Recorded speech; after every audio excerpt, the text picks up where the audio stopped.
Hello, my name is Ryder Smith. I'm president of the Claremont McKenna College Alumni Association. I'm here visiting today with Chris Urban, class of '07 from CMC. That's right. Chris, welcome to my home. Thank you. Appreciate it, Ryder. I appreciate you coming behind the orange curtain to visit with us today. Happy to do it. It's always risky for you LA types to come down. So, tell me about CMC. How did you decide to go to CMC? I'm one of those people for whom I think CMC is the perfect place. I was looking at small liberal arts schools. I was interested in econ and government.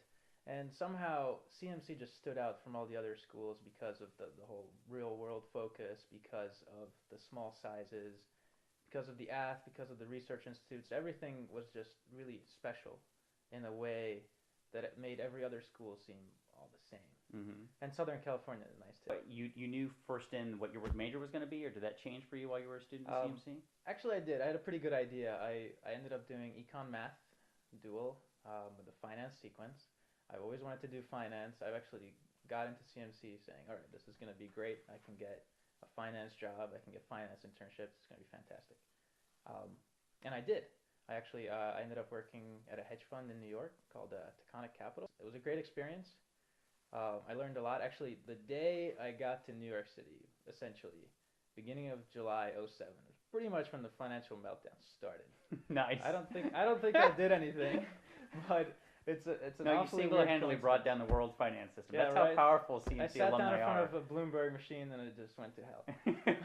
and the day I got up from my desk the last time, mid '09, was probably the end of the financial crisis. So that was fun. Mm-hmm. And now you said you're not doing finance anymore. What are you doing right now? Yeah, I'm doing something completely different. I'm working on an internet startup company called Skillocracy.com. So spell that just to make sure we're clear. Yeah, it's SKILL ocracy, like meritocracy. Okay. And tell me about Skillocracy then. We realized that finding talented workers on a part-time basis, like programmers, designers, is extremely difficult. And even once you find them, it's very difficult to get them to do good work for you on time without having to manage them too much. So that's where the idea came from. Is we realized there has to be a better way to do this. And so what Skillocracy does is say I'm a business owner, I want a logo designed.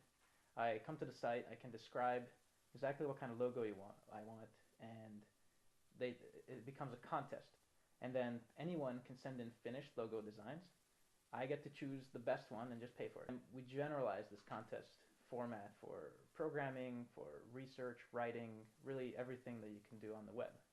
Technically, there's a customer on the producer of the good because they're participating in your marketplace to find work. Mm-hmm. And then there's a customer, obviously, the business that's acquiring the services from the part-time or skilled resource who's consuming those services. And you're acting as a middleman to take some percentage of that transaction or something like that. At least that's the business model. Exactly. So I can definitely see like logo design being one area. And I know that there are competitors out there, which we have to go into great detail on, but there are definitely some entities out there. What do you think is the differentiating factor for Skillocracy? There are competitors that are all in individual niches. So yes, there's two reasonably sized players for logo design. There's something for naming things. There's a competitor for really complex scientific research projects. So what we see out of this is that the concept works. People are willing to work in this format, and it works for a lot of different types of applications. And the uniqueness we bring in, there's a couple of things, but mainly it's that it's a generalist approach, and that is the most important, I would say, for a buyer of services. If you want to go to a website like this to hold a contest to get, start with a logo. Well, once you get a great logo, you're not gonna be going back to the logo design niche site because you don't need any more logos done. But maybe you need something programmed for your website, or maybe you need a little bit of a redesign. Maybe you need a little market research done. Anything like that. Now, if you're already familiar and already have that generalist website that you can go back to, you have your same account, you're building your reputation, you've already put money into that account, you don't have to learn the new rules. So there's a lot of, I think, efficiencies in using the one website.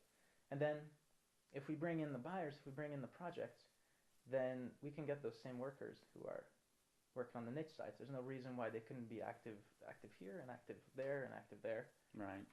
We'll make it really easy for them to find new projects that they're interested in. If you're talking today to the 10,000 alumni in our alumni association, obviously there's a lot of small business owners in general out there, small, large startups, whatnot. I mean, theoretically, they could all be trying to build their companies on a cost-efficient basis by sourcing people through this website. Absolutely. I mean, I think it's especially appealing for a startup or a small company where you don't have the connections or the clout necessarily to find a great worker, motivate them to do their best work, and really keep on top of it without having to manage them consistently. If all you really want is, I need somebody to design nice business cards for me, I don't want to have to manage this process. I need somebody to design a nice homepage for me, I don't want to really manage that process. Any kind of non-core task, you can really easily find the right worker because the right worker will come to you and identify themselves based on the right product. The key thing there being is you're only going to buy something that actually works out for you, Right. where you actually see it and you go, what they've already produced is exactly what I want. Yes, it really depends on what you ask for, how you define your project. Some things, for instance, if you wanted a full website design, maybe the best thing is not to ask for the complete website delivered by one person.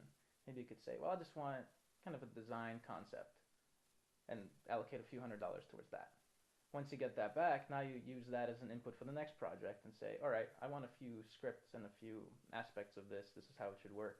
Use the layout concept.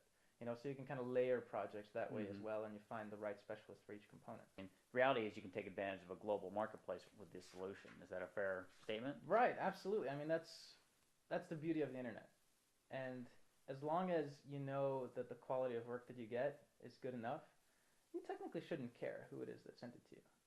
And there are websites out there that are using kind of the traditional bidding for work model, and people are very active on it from foreign countries where if you work at $5 an hour or $2 an hour, that's actually pretty decent. The problem with that sort of approach is usually what we've seen. Well, the quality is about $5 an hour, $2 an hour as well.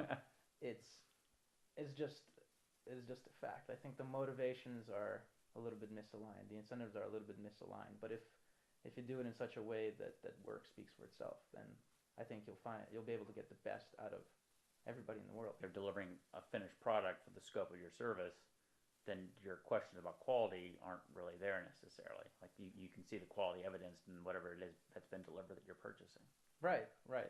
So it's a very small leap of faith to put a project up on our site at this point.